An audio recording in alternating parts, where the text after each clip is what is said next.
Tensions between Russia and the West have been escalating in the past 24 hours, with Britain stoking Russia's ire in particular. Russia revoked the accreditation of 6 British diplomats that it accused of spying, and Putin had some more threats for NATO countries. US Secretary of State Antony Blinken has been discussing the possibility of allowing Ukraine to use long-range, not nuclear, long-range missiles inside Russia.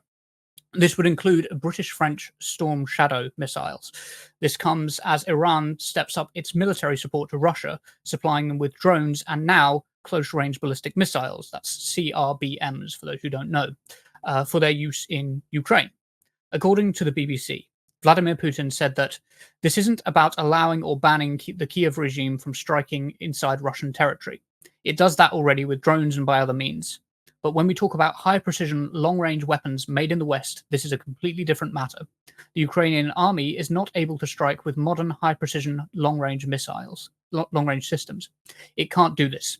It is only possible with intelligence data from satellites that Ukraine doesn't have, data that's only from satellites of the European Union, the USA, NATO satellites. The key point is that only servicemen of NATO countries can input flight missions into these missile systems. Ukrainian servicemen cannot do this. Therefore, this is not about permitting or not permitting the Ukrainian regime to strike Russia with these weapons. This is about whether or not NATO countries take the decision to directly participate in the military conflict. However, it seems unlikely that Ukraine is incapable of using them, given that Ukraine has been using modified Storm Shadow missiles for over a year after the UK delivered them a small batch in May 2023. Later in the day, Putin added, "This will mean the NATO countries, the United States and European Union countries, are at war with Russia. And if this is the case, then bearing in mind the change in the essence of the conflict, we will make appropriate decisions in response to the threats that will be posed to us." What exactly this means is unclear, but Western forces seem largely to be viewing it as a bluff. Of course, if it isn't a bluff, that doesn't necessarily mean Putin would jump straight into the use of tactical nuclear weapons, as Moscow has cyber warfare, interference with undersea infrastructure, misinformation campaigns, airspace disruption, and many other options at its disposal, besides immediately jumping to nuclear weapons. On his way to Washington, Keir Starmer was asked for his response to Putin, and he has said, "Russia started this conflict. Russia illegally invaded Ukraine. Russia can end this conflict straight away. To reiterate, it was Russia who started this in the first place. They caused the conflict. They're the ones who are acting unlawfully." Now, Ayden, I'm of two minds about how seriously we should take this story, because on the one hand, Putin does make threats all the time based on red lines that he constantly changes, but he is clearly being quite dishonest about Ukraine's capabilities. But the risks involved, on the other hand, are quite high, as even a small nuclear exchange or strike in mainland Europe that got out of hand could be devastating for the environment and cost millions of lives. It's a high-risk game to be playing. So what do you think about the inherent danger involved here, first of all? So I think there are, of course, dangers in having, playing with Russia in this way, because Putin is sort of unreliable. You can't predict the way he's going to act. So I think there are inherent risks in playing with him in this way. And although saying that, there's only so many times someone can make a threat like this before you really start to think, if you were going to do something, you'd do it. And considering how badly he's done trying to take on Ukraine, which is the 18th most powerful military in the world, his threats of he'll try and, take on NATO, which is far more, economically and militarily powerful. I just don't think it's really hitting the way he thinks it is. So I think there are inherent risks, of course. There always are when you're playing with someone like this. But I think they're not so bad that we need to take him too seriously as of yet. Yeah, I find myself in broad agreement with that analysis, especially as he has lots of other means at his disposal, and analysis of Yandex over the past couple of years, Yandex being like Russia's version of Google, does show that Russians definitely have doubts about the war. They're not fully behind it, and the deal they've sort of struck with Putin is, we will be behind you in this war. We will support you so long as it doesn't start to affect our lives. And it is really starting to affect the lives of not just the rural Russians, but the Russians who are like, in city centers now. It's reaching that that sort of point when you start talking about like long range missiles inside Russia. Like, I suppose that's the trade off there. I don't know actually your thoughts, because I'm interested to know what are your thoughts in terms of nuclear disarmament. Are you sort of like full campaign against nuclear disarmament? Campaign for nuclear disarmament. I really want to keep the nukes. Let's keep more nukes, everybody. Now, I'm pro nuclear disarmament, just because it's just very much such a select group of men. Let's be honest, select group of men pointing guns at each other in a room where everyone else in that room doesn't have a gun and thinks you're going to miss. So please just don't fire it. We're better off not having it. But I understand this. It's such a 50-50, isn't it? Because there's the other side of that aisle where you're like, yeah, but everyone having them has meant that no one's used them because of the mutually assured destruction. And Russia is proof that you can't, and North Korea and lots of other countries, America too, that you can't trust what governments tell you they're actually doing. So true nuclear disarmament, I'm pro. But nuclear disarmament amongst this kind of hyper-capitalistic military, like industrial complex system, I don't entirely think is really entirely possible. But I'd be very happy to move towards it if we could do that.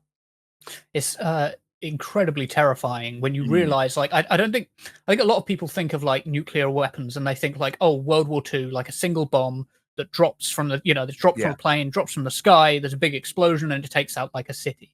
And quite apart from like the size of modern nuclear weapons, which are like 100 times bigger, you've also got the fact that like a modern nuclear warhead launches a missile, and then the warhead breaks apart and drops like 100 of those bombs across an area. It's terrifying. Like just the sheer terror of it. I remember going to a talk when I was at uni. I was doing history and politics, and one of the things I distinctly remember was we had a nuclear weapons expert come in. It was a woman who came in, and she gave us the advice that if we're ever in a nuclear, you'll hear lots of rubbish if you're ever in a nuclear strike. But she said the first thing she would do if there was a nuclear weapon going off anywhere near her is run outside wearing black, because you burn up the quickest, and that is better than the what follows, And it's like, if that's the advice of the experts, like, Jesus. Yeah, it's like when you see a guy wearing a T-shirt with I'm a bomb diffuser, if you see me running, you run too. It's kind of that kind of thing. Yes, that is exactly the vibe. Yeah. I'm interested in what's called virtual nuclear arsenals. So Japan and I think it might be South Africa hold what's called a virtual nuclear arsenal, which is a nuclear arsenal that can be put together in the event of them being struck, but they don't hold a nuclear arsenal ready to fire. I think that would be like a reasonable step for us in nuclear disarmament to take. I don't know what your sort of like view of virtual nuclear arsenal and that is. No, I think you're completely right. That is the kind of step I could see more realistically happening. That sounds like something that you could convince people to do, because it's a little bit like having a fully powerful, fully fledged army at all times. It's not cost effective, and it's not reasonable. You're better off having an elite force and then lots of people that are ready to go should you need to go. And that sounds like a similar kind of move. And it's the same, and also the way that wars are being fought these days, I think it's kind of an inevitable next step, because, the way like you say, the idea of the classic nuclear bomb isn't a thing anymore, and they're more and more expensive to create. And so it doesn't make sense to just constantly have them ready to go, financially speaking, which is the language you have to speak to for these people to listen to you. Yeah, it's absurdly expensive. I'm just going to do another quick section. So there's another side to this to be considered, and that's Iran's motivations for providing Russia with CRBMs in the first place. Mark Katz, professor of politics and government at George Mason University, wrote for the Atlantic Council that Iran has sought Su-35 fighter aircraft and S-400 air defense missile systems from Russia, according to the reports, but Moscow has not yet delivered them. Moscow, though, will be loath to transfer weapons to Iran that would upset its ability to maintain good relations with Iran's rivals, Saudi Arabia and the United Arab Emirates, which could in turn result in their turning closer to the United States and even Israel for support. Indeed, Iran Iran itself might not want this to happen. Saudi-Russian cooperation in the OPEC Plus format, which keeps world oil prices relatively higher, serves Iranian interests too. And Katz goes on to say that while Tehran may want Moscow to transfer Su-35s, S-400s, and other weapon systems and technologies, receiving them immediately may not be the Iranian leadership's primary goal. The Islamic Republic does not take direct military action itself, but prefers to act through small proxies such as Hezbollah, the Houthis, and Iraqi and other Shia militia forces. Tehran, then, may see Russia not so much as a great power, but as another proxy whose willingness to fight against a common enemy benefits Iran, but allows it to avoid the costs of fighting that common enemy itself. So, Ayden, when I read this, my mind immediately went to Israel's flagrant violations of Iranian sovereignty in the Middle East and the genocide in Palestine. I'm generally a supporter of Ukraine and Palestine, but I can't shake the feeling that allowing Israel to commit genocide in Palestine might be strategically stupid as well as morally abhorrent. Do you think this is, like, to some degree, the fallout from Palestine and that poor geopolitical strategy? And could the knock-on effects be that Russia has, like, an even worse relationship with the West and gets us, like, closer to some sort of conflict that, all right, might not be a nuclear conflict, but might lead to significant escalation? Yeah, well, of course, isn't it? I mean, the two issues are so intrinsically linked in the way that you watch, like, the West and Russia and China and all of the players act. It's so because it's so symptomatic. That's the wrong word. Symbiotic in the way that these, like, you can't.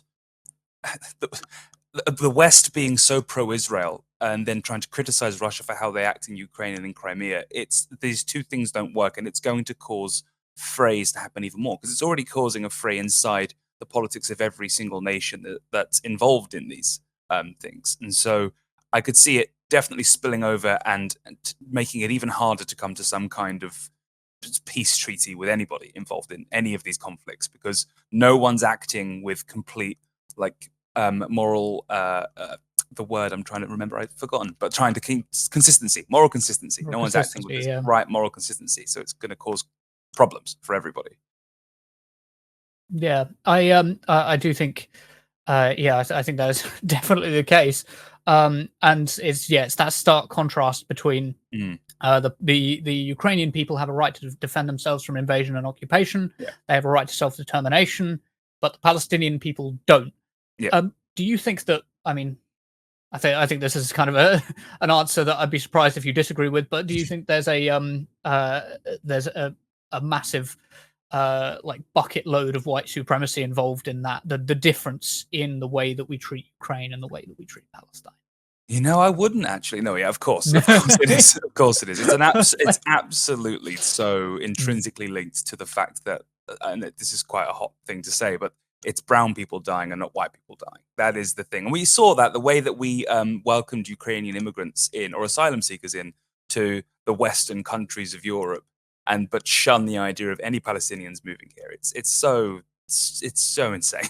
It's linked. It's so linked. Patreon.com, Turn Left Media. Support independent media. Support social justice that's there on social media. Thank you, Turn Left.